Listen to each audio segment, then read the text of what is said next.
Je voudrais un petit peu parler de l'horizon 2027 pour la France. Franchement, par rapport à 2027, il faut vraiment bien se préparer cette année parce que c'est très très important. Le prochain président en France, ça sera vraiment le choix doit être vraiment déterminant. 2027, ça fait à peu près 20 ans par rapport à 2007. Donc 2007-2027, ça fait 20 ans. Et comme vous savez, j'ai déjà parlé de ça. En 2007, j'ai vraiment soutenu Nicolas Sarkozy. J'étais dans Lyon. Je connaissais beaucoup de monde. J'étais président d'associations et je travaillais beaucoup avec les hommes politiques et tout. Donc je l'ai vraiment aidé avec grand plaisir et il a eu un très très grand score dans Lyon. Et je n'ai aucun regret par rapport à ça. Maintenant, quand je fais le bilan un petit peu de ce qu'il a fait, il y a deux choses que j'ai pas du tout aimé, plutôt trois choses que j'ai pas aimé, mais trois choses comme je vous ai dit. La première chose que j'ai pas aimé, c'est qu'il a permis le retour de la France dans le commandement de l'OTAN, alors que le général de Gaulle en 67 et tout ça, il a fait sortir la France de l'OTAN, du commandement de l'OTAN, et c'est une excellente chose. Et ça a duré jusqu'à 2007. Donc ça, c'est la première chose. C'est qu'il a vraiment trop impliqué la France au niveau du commandement et tout ça et tout. Et je vais vous expliquer ça, c'est quelque chose il a été très très influencé par George Bush et tout ça. Et c'est tout à fait normal. Vous savez, pour chaque chose, il y a un prix. Ça, c'est la première chose. La deuxième chose, c'est qu'il n'a pas respecté le référendum de 2005 sur l'Europe, alors que les Français, ils ont voté de façon... Vraiment, ils ont voté non.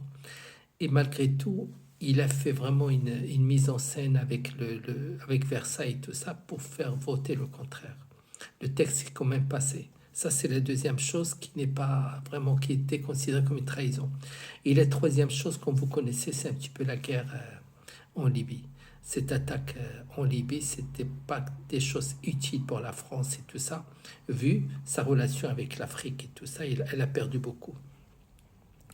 Mais pourquoi j'ai soutenu Nicolas Sarkozy à l'époque? Nicolas Sarkozy à l'époque était ministre de l'Intérieur, ok? Était ministre de l'Intérieur à l'époque, ok? Très très bien.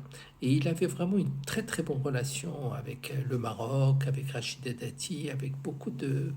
Il avait vraiment une très très bonne relation avec le roi et tout ça et tout. Ça, c'est un bon élément. Et l'autre point très fort, c'est que c'est quelqu'un qui, avant d'être ministre de l'Intérieur, était ministre des Finances. Et avant, il était député et maire. Donc c'est quelqu'un qui était déjà élu plusieurs fois.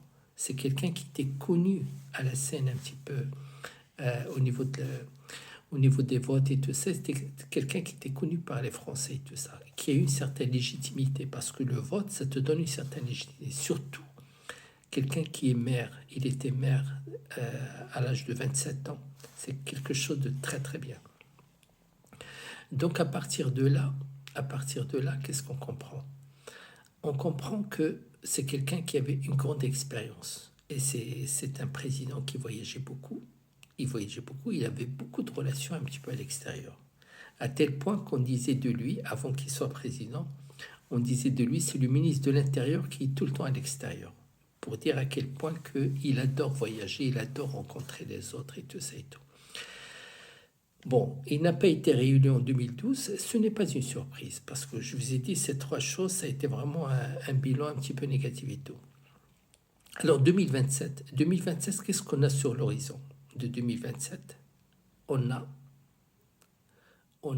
Gabriel Attal qui a dit qu'il va se présenter 2027. Gabriel Attal, si en 2027, on trouve vraiment d'un côté Nicolas Sarkozy, je ne sais pas s'il va revenir, mais je pense que si on lui donne la possibilité, il peut revenir. Entre Nicolas Sarkozy et Gabriel Attal, qu'est-ce que je choisirais? Sans la moindre hésitation, je choisirais Nicolas Sarkozy. Pourquoi? Parce que pour moi, Gabriel Attal, il n'a jamais été élu. Il était ministre, mais ministre, c'est pas une élection, c'est juste une nomination. On vous apporte. C'est comme Macron, il n'a jamais été élu. On l'a mis ministre des Finances. Et à partir de là, il est devenu président. Donc il n'a aucune légitimité, il n'a jamais géré une mairie, il n'a jamais été député et tout ça. Donc à partir de là, on ne sait pas comment il fonctionne. Nicolas Sarkozy a fait des erreurs. Et il a 20 ans de réflexion, ce qui est extraordinaire. Aujourd'hui, il a 70 ans. Donc s'il peut revenir comme a fait Trump, je pense qu'il va revenir très très fort. Et je pense qu'il a beaucoup de choses à faire. Je pense. Et moi, franchement, je voterai pour lui sans la moindre hésitation. Je reviens un petit peu sur la période de 2007. Je pense que les erreurs faites par Sarkozy, c'était un petit peu le prix à payer pour devenir président. Parce qu'il était en très bon terme. En tant que ministre de l'Intérieur, il raconte qu'il a été reçu par George Bush à la Maison-Blanche en tant que ministre de l'Intérieur. Il ne l'a pas reçu dans son bureau présidentiel. C'est le protocole. Mais il l'a reçu dans le bureau du secrétaire général. Donc un Premier ministre, ministre de l'Intérieur qui va envoyer aux États-Unis, qui est appelé par le président, par le secrétaire général pour rencontrer Bush, ça c'est vraiment... Donc les Américains sont des gens très très intelligents. Donc ils ont préparé un petit peu Nicolas Sarkozy à être vraiment un proche, un ami, alors qu'on sait très bien que les Américains, c'est pas des amis, c'est des gens qui sont des hommes d'affaires. Donc, ils savaient très, très bien. Donc, je pense qu'ils ont dû donner un coup de pouce un petit peu à Nicolas Sarkozy. On échange de deux choses, parce que eux, ce qui les intéresse, c'est l'Europe, c'est la Commission européenne et tout ça, parce que c'est comme ça qu'ils sont en train d'attaquer tous les pays européens. Et ça, Nicolas Sarkozy doit le savoir. Mais là, il s'agit de devenir président.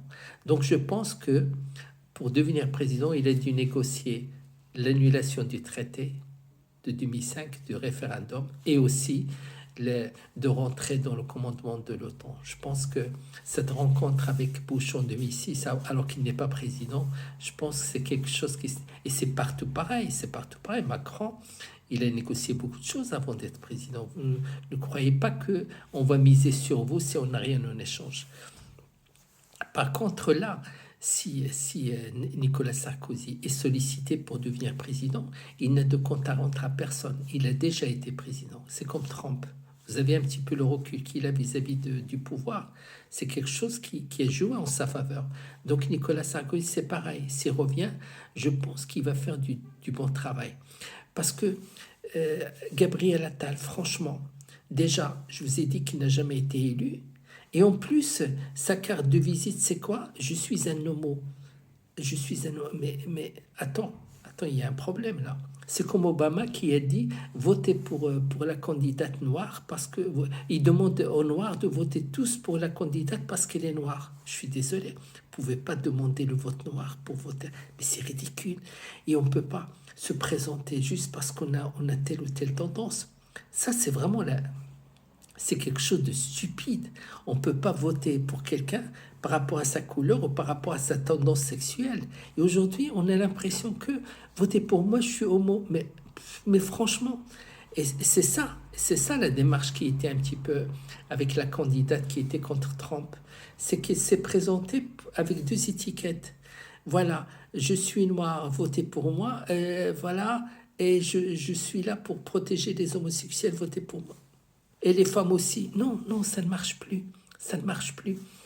Donc moi, franchement, 2027, entre Gabriel Attal et Nicolas Sarkozy, sans la moindre hésitation, je voterai pour Nicolas Sarkozy. Vous allez me dire, mais Mélenchon et Marine Le Pen. Je suis désolé, Marine Le Pen, que ce soit elle ou son père, depuis que je suis en France, j'entends toujours le même débat. Immigration. J'ai appris par expérience que l'immigration n'est pas un débat. Je suis désolé. On ne peut pas débattre l'immigration. Ce n'est pas un débat. Ce n'est pas un sujet à débattre. Donc c'est juste de la manipulation et tout ça. Marine Le Pen n'a rien proposé aux Français. Il n'y a pas de... Son père à l'époque, il avait un projet. C'est de sortir de l'Europe, c'est d'avoir le franc, c'est d'avoir la souveraineté et tout ça. Elle ne défend plus de ça. Donc, pour ne plus avoir l'étiquette de son père, elle est redevenue vraiment comme une droite traditionnelle, en fait. Je ne vois pas la différence entre elle et la droite, franchement. Je ne vois plus la différence aussi. La grande différence qui a été faite par son père, elle est gommée par Marine Le Pen. Donc aujourd'hui, pour moi, c'est une candidate qui ne sert absolument à rien. Maintenant, je parle de Mélenchon. Mélenchon, qu'est-ce qu'il présente, Mélenchon? Il parle de quoi? Franchement, extrême gauche, il parle de quoi?